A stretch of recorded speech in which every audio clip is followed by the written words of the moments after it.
welcome to Apa Lagi, UniMAP Podcast, where we explore ideas shaping our world today. I'm your host, Christina, and in today's episode, we delve into the fascinating world of iTrack, a groundbreaking vehicle tracking system developed by the great minds of UniMAP. So joining us today here are two aspiring UniMAP lecturers. First, we have Dr. Ahmad Shakaf bin Ali Yon from FKTE. Yep. Welcome. And next, we have Dr. Said Muhammad Mamdouh bin Said Zakaria from FK10. Right, so they are really ready and eager to share with us the insights on iTrack. I would like to thank you for taking the time to join us today. And before we start, would you mind if I address you as Dr. Ahmad Shakaf and Dr. Said? Yeah, No problem. Okay, okay, right. Okay. Thank you. So, let's dive straight into our topic today. First, we would like to know, the listeners here would like to know, what is iTrack? So Yes, who wants to start first? So you want to take that one or? Sure. So basically, iTrack is a software suite, a complete software suite, as I would say, that we develop in-house to cater the needs of UniMAP lah.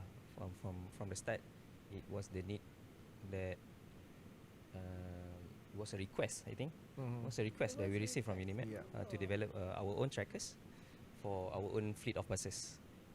So basically iTrack is a tracking software and hardware that we incorporate with each other into a complete suite. Okay, so thank you. Right? Now that we know what iTrack basically is, we would like to know, what is the initial spark that ignited the idea to develop iTrack? And was there a specific problem or gap in the market that you guys have noticed? Yeah, so It's a bit of a long story. So, Okay, enlighten bear us. with us. So initially, I think it was in 2013. I think we received a request for UniMAP. Initially, just to track UniMAP buses. Because we are a distributed campus, we have a lot of buses, and we sort of lease that from external entities. So UniMAP wants to know whether the buses are actually doing their rounds, moving around, ferrying students. So we received the request to track those buses, and we delivered the system well. At that time was what? HEPA. Oh no, it was under the Pembangunan Facilities Management. And then from there on, we started to market this product, and we received a lot of requests from the industry. They have specific or niche requests that they want us to solve for their specific problems. For example, in Perak, from Nihon Superior, they wanted us to track their production.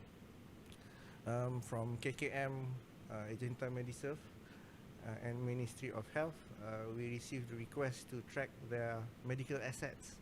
So from there, the system started to grow bigger and bigger and bigger. And right now, what we have done, iTrack is tracking vehicles, manpower, resources, and machines actually in real time. And from that data, we can actually calculate and even predict the operational efficiency of the whatever you're tracking actually. It can be a manufacturing process, it can be a construction process. The latest that we have received is from Petronas. We have just finished it in 2 months. The project was 2 months. We delivered actually a construction tracking system where we are requested to monitor the efficiencies of each worker when they are doing the construction.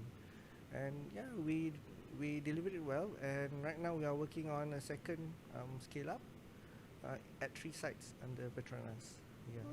And from there, the system has been derived. There are derivations of the system right now that we even use to track football players.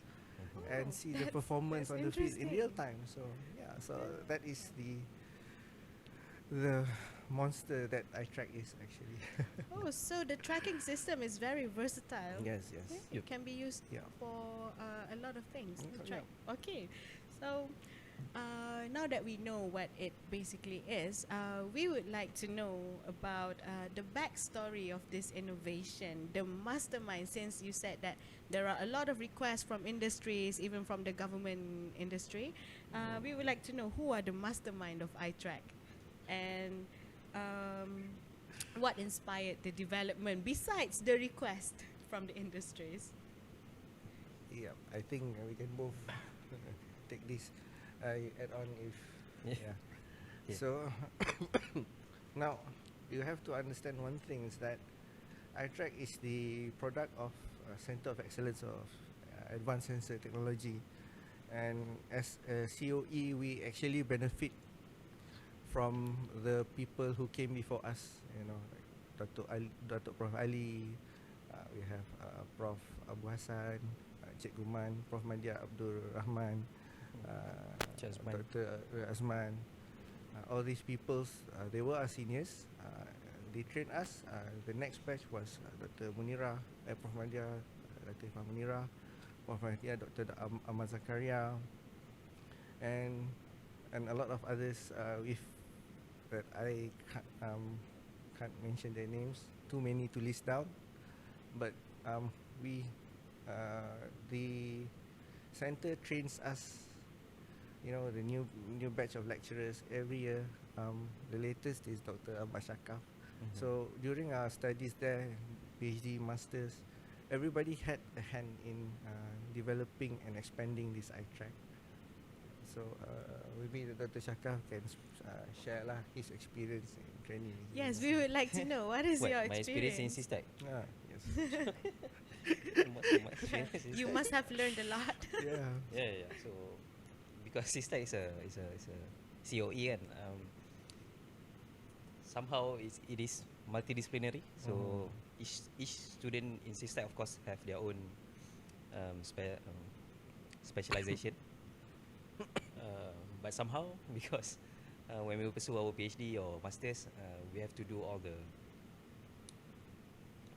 let's say if you want to develop a new algorithm for, let's say, for mobile robots. So instead of just developing the algorithm, you have to also develop the mobile robot from scratch.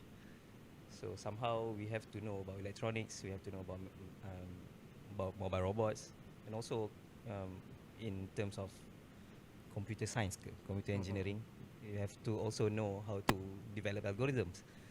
So yeah, in Systec, in Systec basically you will start small, but in the end you will know a lot of things, even though not so much, but you will know a lot of things.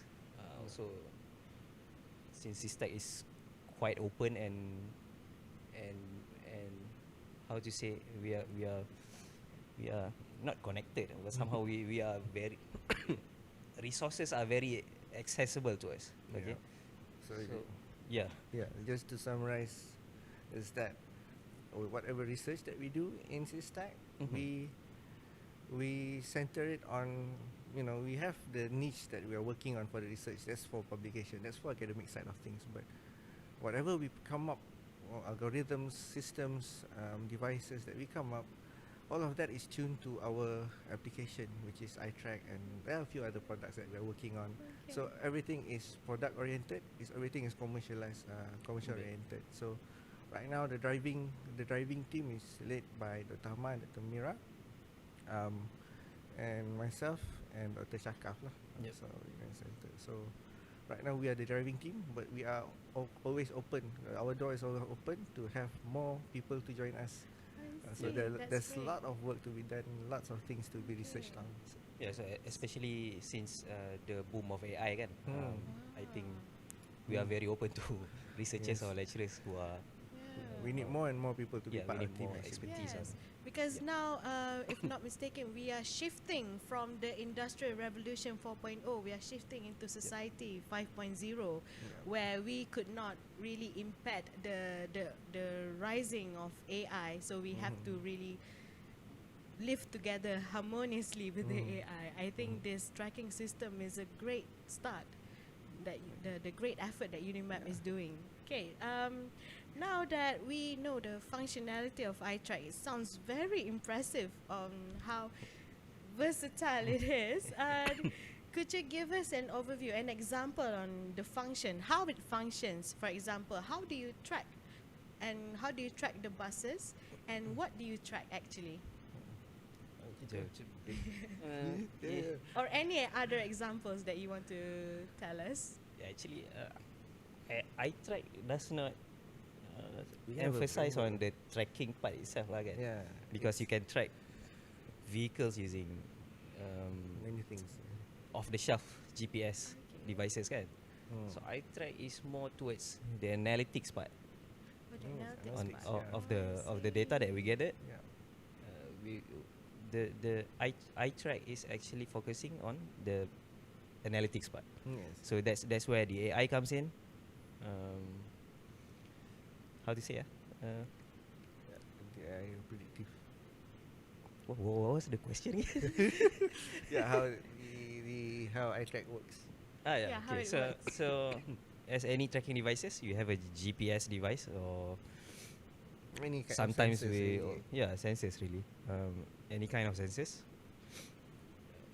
GPS device, or sometimes we also use ultra wideband devices. So we have a lot of tracking devices. Just to say, those are incorporated with our sensors or off-the-shelf sensors. So let's say for Agenta Mediserve, we have. So those are Bluetooth devices, right? Yeah. So those are Bluetooth devices. So instead of using GPS to do localization, we use Bluetooth to do indoor localization, meaning that you don't need any SIM cards or GPS modules. So those Bluetooth devices, we attached it with IMUs, I think. So we have gyrometers, magnetometers, things like that. Those are attached to Agenta's own medical devices. So by using those incorporated those components incorporated together, when we attach it to their electrical devices or medical devices, so we can detect or we can track the energy usage of those devices, or is it in idle, is it in use, is it being towed around throughout the hospitals. So yeah, that's basically how iTrack functions. And when we get the data, that's where our AI kicks in. It will do the analytics. So how long does a device is turned on but it's not in use? So I think KKM, is it KKM or Agenta who wants to know the utilization of those devices? Yeah, KKM and Agenta. I think both of them would like to Yeah. know the utilization Are rate. they using it now? Yeah, Are yeah. they- So we have, I think, a few hundred Yeah, deployed few in hundred and- Langkawi yeah, Hospital, around Hospital 150, Sultanah plus or minus. Maliha. Yeah, Sultanah Yeah. Maliha. Okay, Yeah. so this happens after the commercialization of the tracking system, is Yes, it? yes. Yeah, yeah. Okay, so besides the KKM, if it's not confidential, can you share about the companies or industries that how they embrace this technology, how they integrate it? Like you said, in the KKM, they integrate it to use the in the statistics part. So yeah, depends on the industry. I think for Nihon Superior, yep, for Nihon Superior, I think they are tracking their Production. production line. Yeah, production line. Yeah, production line. So they have their own. I don't know what's the term. Dia punya spool, bukan spool. Apa? Setup. Kotak-kotak dia. The setup lah. Setup lah. So they have their own physical setup, like a box with all the raw materials in it. So with iTrack, they can track up to grams lah kan. How much waste are they producing when they? So Nihon Superior is actually manufacturing the solder lead. Solder lead for that we use here in UniMAP. So from the raw materials until it becomes a solder lead, they want to track at which part and how much, at which part, how much waste is being generated that they can maybe reuse or calculate their total loss, things like that. So that's for Nihon Superior. So we've also expanded. I think this is more on better sites. I think we also expanded to quite a few Petronas others actually. Yeah. So iTrack has been licensed to our startup company, Adria Sendirian Berhad. So it is through this company that we are marketing this iTrack system. The reason that we are using a startup company to push this to the market is really because they need the support system. When industries purchase or acquire certain technologies, they don't only want to have the system, they want to have the whole ecosystem, support system. They need to have the training, they need to have the upgrades and so on and so forth, the maintenance on. So having a startup company which is dedicated to supporting that ecosystem is important, especially in the case for iTrack. So far there are quite a few companies who has purchased this iTrack like the Shaka have shared just now in KKM and in Agent and Nihon Superior. What we did with Petronas, for example, is that we again, it's the same idea. We deploy sensors throughout the site that we want to monitor, and make sure that the data is coming in nice and reliably, and then we feed it into our iTrack algorithms. So this iTrack algorithm will analyze the data and figure out key performance metrics of the operation. So from these performance metrics, depending on the end users, for example Petronas or Agenta, they want certain data, they want certain information from the system. For example, if you're talking about a greenhouse system, you are a farmer who doesn't really care about the humidity of the soil. It doesn't mean anything to you. The temperature doesn't mean really anything to you. You just need to know, what do I need to do? Yep. Then if the soil is dry, you can tell them, it's 40% humidity. It doesn't mean anything to the farmer. Right. Yeah. So iTrack actually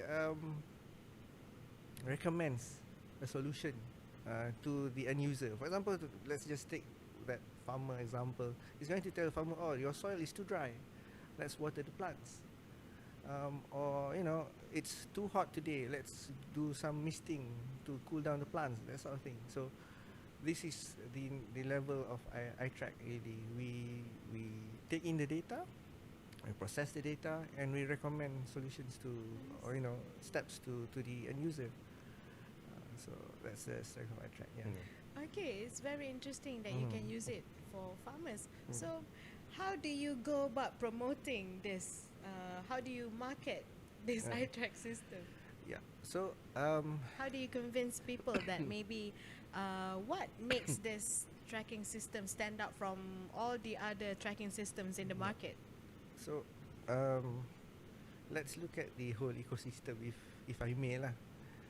You have right now, we are in the university, so we are under the KPT ecosystem, the higher education ecosystem. So we have all of these exposed, iTax, MTE, Pecipta, whatever you have, you name it, man.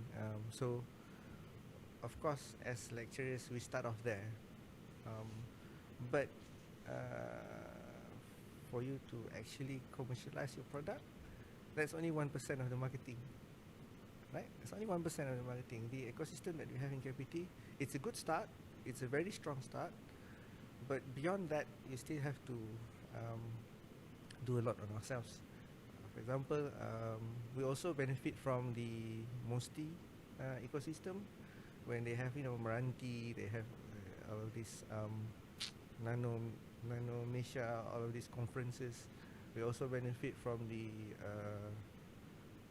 KBS ecosystem where you have all these sports conferences that we join. MITI again, they do invite us once in every while to join the system and the ecosystem, MDAC, and so on and so forth. So, and then that is where we meet potential customers, potential clients. And when you meet potential clients, you actually have to go to their sites and meet them and present, do presentation, right? Usually, when you start to engage with potential clients, it takes 1 or 2 years before they can to get their buy-in. Okay. So you to can convince imagine. them takes a lot of time. So Okay. 1 or 2 years without any profit, without any revenue actually. So you have to wonder where you're going to get the money from. Yes. a lot of we POCs, we right? would like to know. Yeah. Then sometimes we end up giving out free POCs to this. Yep. Yeah, to these companies. I can name a few, but I think it's in the we have can't really say, but yeah, we have received a few POCs, especially with Plus Malaysia the Highway. Yeah, we're doing for them a few POC, a free POC at the moment. So you have to convince them, and only then when they're convinced, then they're going to do the buy-in. For them to take the leap of faith. Kan? Right. Yeah. So, which one is harder, convincing the big industry or convincing the normal people about the system? But I you don't think we are mentioned the catering to. farmer. Yeah, which one is harder for the industries? You can set up like meetings, and how do you approach these farmers? I don't think we are catering towards individuals. Yeah. Individuals right now, Yeah. right?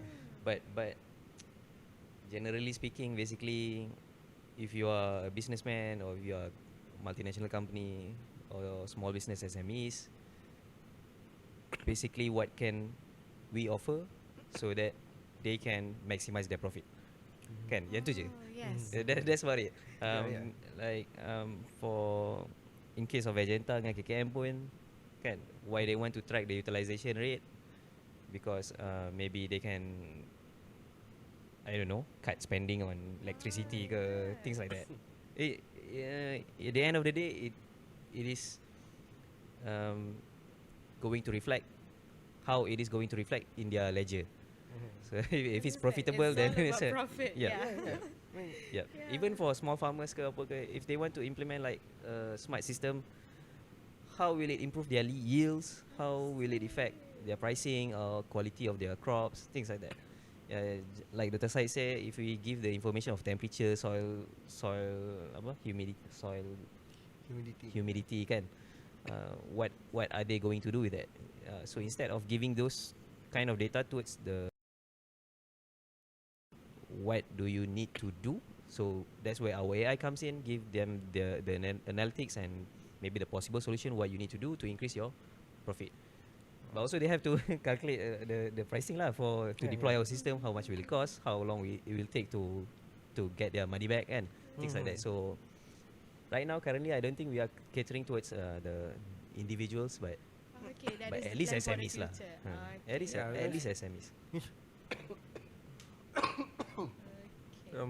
But yeah, but back to the question, how hard it is to convince. I think both will be the same. So at the end of the day, it comes to money. Right, it comes to money and profit. Yeah. In terms of getting the initial, interest, we find that bigger entities, bigger companies, they seem to be more keen to accepting new technology because they are aware of these ESG requirements. They have to comply to certain rules if they want to export their products. So the smaller companies like SMEs, they most of them, they are not tuned towards that because they have their own small market piece of the pie that they are comfortable with. So they're not too keen to expand their operations. So in the beginning it's always the bigger companies which is easier. So I mean, I think this is one of the issues MITI is worried about, because our SMEs have this trend of not have this they are not too keen to adopt technology into their operation. So this is the issue with SMEs. I mean, as educators, of course, we want to help them to progress, yeah, but at the moment there's a bit difficult. But of course, BT and a lot of government agencies, they are providing a lot of these grants to for SMEs for them to adopt technology. So maybe it's something that they have to consider at the end. Yeah. Okay, so Yeah. all right, that is good sharing. But now we understand what iTrack is, and so my next, I think my final question for today is. Okay, so looking forward, what is the way forward? I mean, the future plans for iTrack, and are there any upcoming developments or expansions in the horizon? And what are your personal hope for the future of this application? My personal look. Yeah, of course. We are always developing or trying to improve the system. In the short term, I think IDERIA or SysTech is focusing more on. It's still iTrack, but using cameras lah, kan. So we're focusing more on security and how to say traffic monitoring using cameras. So right now we are engaging with multiple municipalities. Yep. So yeah, in the short term, those are our goals that I think we need to meet soon. In terms of the longer future, I think iTrack will have a bright future lah, I think, because we are moving towards automation. So all those analytics, we do have analytics right now. Currently, everyone is using it, but those are being done manually. So that's where our system comes in. The AI comes in. It will do it for you automatically. Of course, it is. It depends on the requirements. The software is customizable by us. So it depends on the requirements of the customers. We can customize it on depends on how difficult it is. That should be no problem. What about you? Thank you, Dr. Ahmad Shaka. What about you, Dr. Sai? What was the question again? What are your hopes? What is the plan? What do you have in mind? Alright, so for now, you know, when you're talking about iTrack, it has to be with IDERIA, because we've licensed it to them. So we are, of course, continuously expanding the system. We are adding more and more features to it, answering to the industry's request and what we see the problem is.